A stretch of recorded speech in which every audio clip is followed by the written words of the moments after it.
COVID is rife inside China's college. Exams are going ahead anyway. Shanghai, the day before China's grueling postgraduate entrance exams were due to begin. The moment John had been trending around, he realized he'd be infected with the coronavirus. The 22-year-old felt close to despair. A senior at the East China University of Science and Technology in Shanghai, he had spent the past 11 months furiously revising, often studying for over 12 hours a day. But now he was going to have to sit the tests while seriously ill. All his efforts had likely been futile. This was the worst scenario I could have imagined. I felt desperate.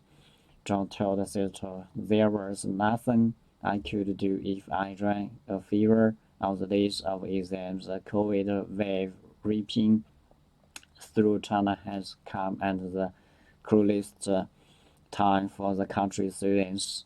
Many spent 3 years living and studying under zero COVID restrictions, which kept them not inside their campuses for months at a time. Now they are sitting live artillery exams just as COVID finally sweeps through the population. December is normally a crucial month for young people across China. It's the time of year when national exams are held to select top graduates to enter postgraduate education and the Chinese civil service. During the pandemic, as China's economy has soared sharply, these tests have become ever more popular and competitive. Many of students hope that acing the exams will give them an edge in a brutally tough job market in 2022. A record 4.74 million people were due to sit the postgraduate entrance exams. Around 2.5 million, meanwhile, were sent to take the civil service exams, vying for just 37,100 available public sector positions. With competition for places so intense, young Chinese often dedicate an entire year of their lives to preparing for the test. Like John, many study for over 12 hours a day for months on end, knowing that their fates could be decided over the course of 2 days of closed-book exams. But this year, the run-up to the tests has been marked by unprecedented uncertainty and disruption as the Omicron wave gradually overwhelming China's pandemic control system. As major outbreaks took hold in Beijing, Guangzhou, and several other cities in November, Chinese authorities took the almost unprecedented decision to postpone the civil service exams indefinitely. It was the first time the exams, which were originally scheduled to take place on December 4 and 5, had been delayed in that way since 1849 during the rule of the Qing dynasty. At first, speculation was rife that the postgraduate exams set to be held on December 24 and 25 would be similarly delayed, but then came an announcement that caught many off guard and quickly turned life in China upside down.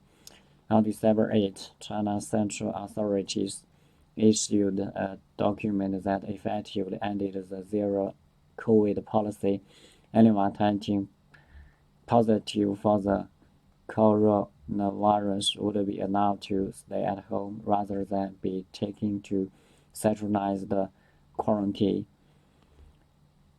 So after cities all over the country rapidly dismantled their pandemic control systems, rules require residents to take regular PCR tests and scan digital health codes to enter public places were scrapped. Restrictions on interprovincial travel ended. The Southern policy change also brought important news for students. The postgraduate exams would go ahead as planned, while the civil service exams would be held on January 7 and 8. But on campuses, relief quickly turned to concern as the end of COVID restrictions triggered a massive wave of reinfections of the 10 student systems, but with not a single one had avoided being infected. Until a senior at the Shanghai University of Financial and Economics recalled desperately trying to prevent himself from catching COVID as he prepared for postgraduate entrance exams. By mid-December, the virus was spread rapidly through the students' dormitories, where people are packed in 4 to a room. On December 19, 2 of 10 roomies fell sick. Then a third 2 days later, he wore a N95 mask at all times and disinfected his entire room, but suspected his efforts would be in vain. I knew I wouldn't be able to escape infection, he said on December 12, just 2 days before the first exam. The inevitable happened. He came down with COVID and was transferred to a quarantine site on campus. He spent the last 2 days in a room with 2 other sick students, one of whom was also about to sit the postgraduate exams. It was hard, he said. We were not able to make any final preparations, but just give each other mental support. Students infected with COVID were not given the opportunity to sit the exams after recovery. Instead, universities divided the exam candidates into 2 groups, those testing positive and those testing negative, and had them sit the exams in separate rooms. He and around 15 other infected students sat their exams in a large lecture hall, while the rest of students took the tests in a smaller classroom from 10. It was a miserable experience. He was running a high fever, but the room was freezing.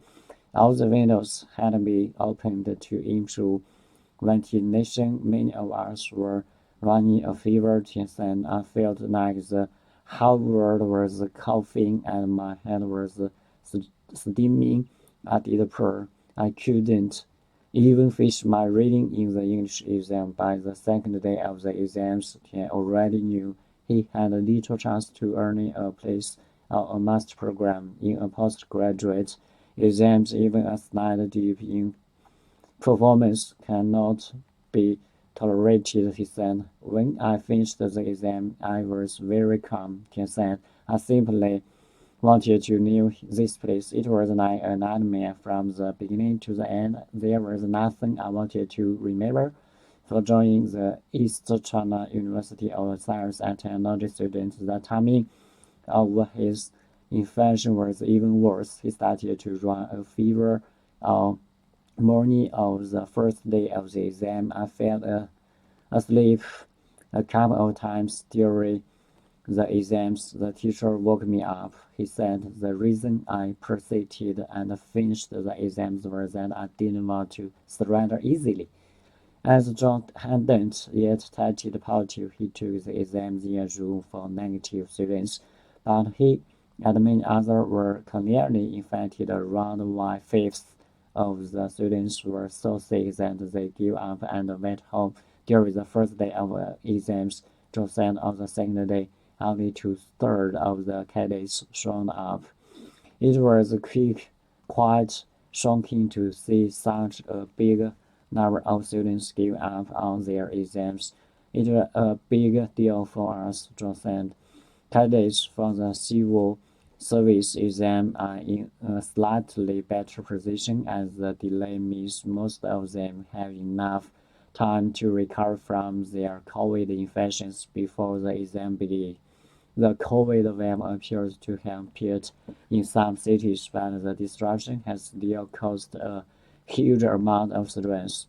Yang a senior from the Inner Mongolia Autonomous Region, has been prepared for the civil service exam since September. He had planned his revision period meticulously to make sure he could take one mock test a day in the run-up to the exams.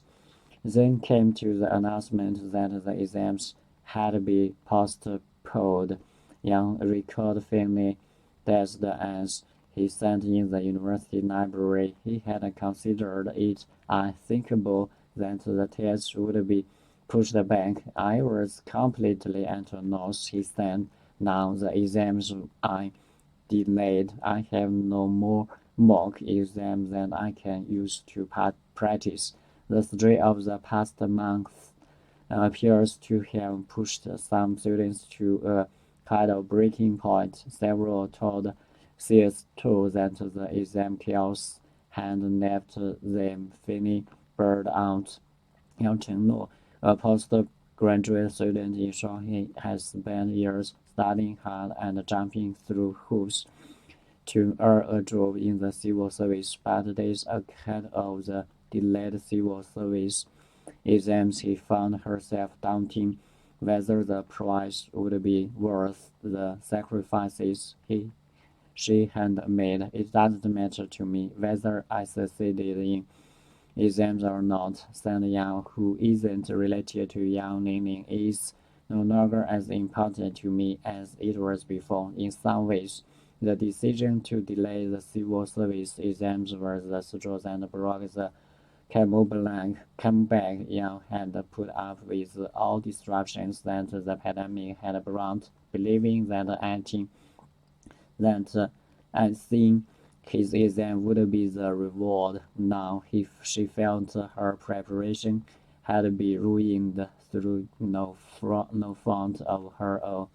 The less Yang has taken from the experience is that he will never have control over her own destiny, and she will only be able to find happiness by turning inward and focusing on her own personal feelings. She has decided not to spend the final week before her exams cramming.